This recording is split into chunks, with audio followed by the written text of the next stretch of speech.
dia, galera. Aí, hoje vamos estar utilizando a ferramenta coborg para poder voltar à frente de um carro ali. E vamos mostrando como é que vai fazer, beleza? Vai vendo aí, dando joinha, se inscreve aí se puder, que daí vai dar uma força pro canal, tá ligado? A gente é meio novo aí no ramo da internet, então dá uma força pra nós aí. Vamos lá.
Então, galera, aí ó, já instalei o coborg, já tá ancorado já, né?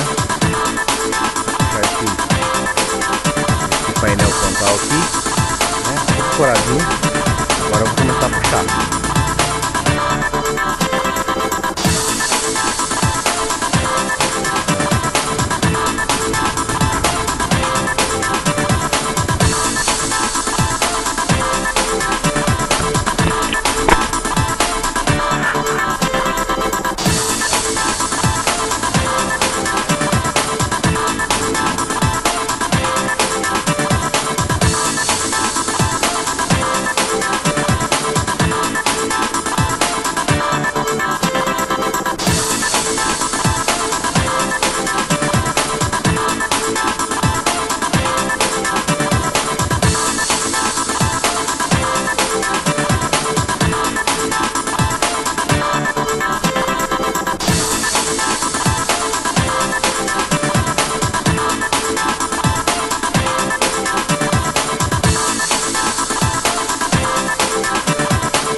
o meio onde eu queria que voltasse.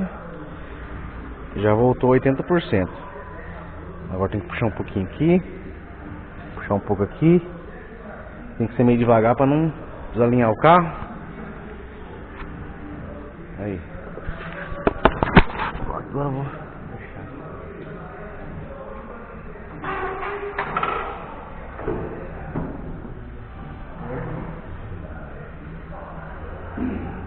Tá bom. Se tiver. Tá mais lá um pouquinho.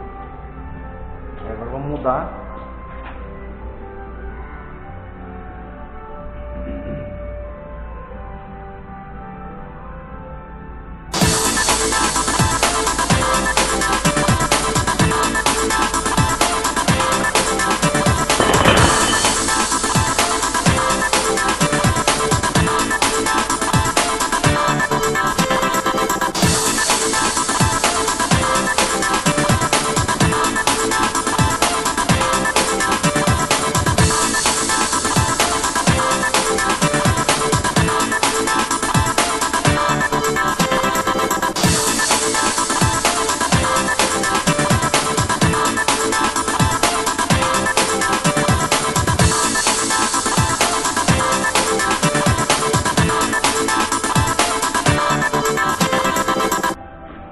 Agora eu vou dar um grauzinho no Cyborg para ele poder puxar um pouco mais de lado.